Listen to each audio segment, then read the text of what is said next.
कर्म फल सबको मिलता है, बेटा बनकर, बेटी बनकर, दामाद बनकर और बहू बनकर। कौन आता है जिसका तुम्हारे साथ कर्मों का लेना देना होता है।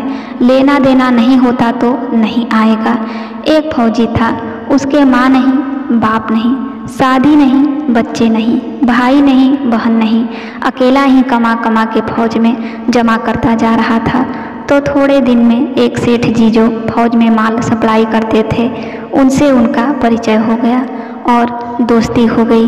सेठ जी ने कहा, जो तुम्हारे पास पैसा है वो उतने के उतने ही पड़ा है, तुम मुझे दे दो, मैं कारोबार में लगा दूँ तो पैसे से पैसा बढ़ जाएगा, इसलिए तुम दे दो। फौजी ने सेठ जी को पैसा दे दिया। सेठ जी ने कारोबार में लगा दिया। कारोबार उनका चमक गया, खूब कमाई होने लगी, कारोबार बढ़ गया। थोड़े ही दिन में लड़ाई लग गई। लड़ाई में फौजी घोड़ी पर चढ़कर लड़ने गया। घोड़ी इतनी बदतमीज़ थी कि जितनी ज़ोर ज़ोर से लगाम खींचे उतनी ही तेज भागे। खींचते खींचते उसके गलफर तक कट गए, लेकिन वो दौड़कर दुश्मनों के गोल में जाकर खड़ी हो गई। दुश्मनों ने वार किया, फौजी भी मर गया, घोड़ी भी मर गई। अब सेठ जी को मालूम हुआ कि फौजी मर गया तो सेठ जी बहुत खुश हुए कि उसका कोई वारिस तो है नहीं। अब ये पैसा देना किसको। अब मेरे पास पैसा भी हो गया, कारोबार भी चमक गया, लेने वाला भी नहीं रहा। तो सेठ जी बहुत खुश हुए। तब तक कुछ ही दिन के बाद सेठ जी के घर में लड़का पैदा हो गया।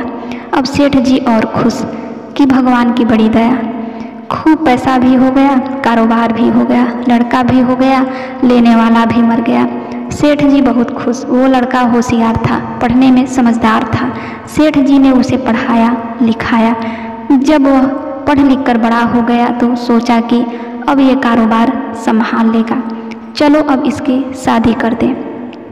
शादी करते ही घर में आ गई बहू रानी, दुल्हन आ गई। अब उसने सोचा कि चलो बच्चे की शादी हो गई, अब कारोबार संभालेगा। लेकिन कुछ ही दिन में बच्चे की तबीयत खराब हो गई।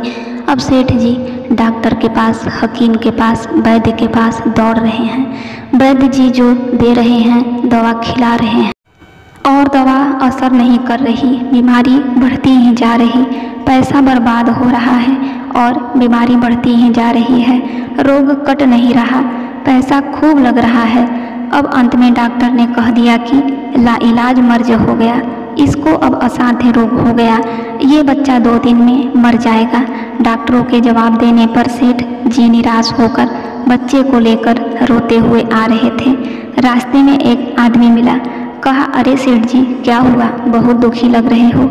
सेठ जी ने कहा, ये बच्चा जवान था, हमने सोचा बुढ़ापे में मदद करेगा, अब ये बीमार हो गया। शादी होते ही हमने इसके लिए खूब पैसा लगा दिया, जिसने जितना मांगा उतना दिया, लेकिन आज डॉक्टरों ने जवाब दे दिया अब ये बचेगा नहीं, असाध्य रोग हो गया, लाइलाज मर्ज है, अब ले जाओ घर, 2 दिन में मर जाएगा। आदमी ने कहा, अरे सेठ जी तुम क्यों दिल छोड़ रहे हो, मेरे पड़ोस में वैद्य जी दवा देते हैं, 2 आने की पुड़िया खाकर मुर्दा भी उठकर खड़ा हो जाता है, जल्दी से तुम वैद्य जी की दवा ले आओ। सेठ जी दौड़ कर गए, 2 आने की पुड़िया ले आए और पैसा दे दिया।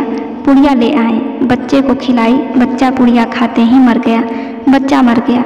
अब सेठ जी रो रहे हैं, सेठानी भी रो रही और घर में बहू रानी और पूरा गांव भी रो रहा। गांव में शोर मच गया कि बहू रानी सेठ की कमर जवानी में टूट गई, सब लोग रो रहे हैं। तब तक एक महात्मा जी आ गए। उन्होंने कहा, भाई क्यों रोना धोना। लोग बोले, इस सेठ का एक ही जवान लड़का था, वो भी मर गया, इसलिए सब लोग रो रहे हैं, सब दुखी हो रहे हैं। महात्मा बोले, सेठ जी रोना क्यों। सेठ महाराज, जिसका जवान बेटा मर जाए वो रोएगा नहीं तो क्या करेगा।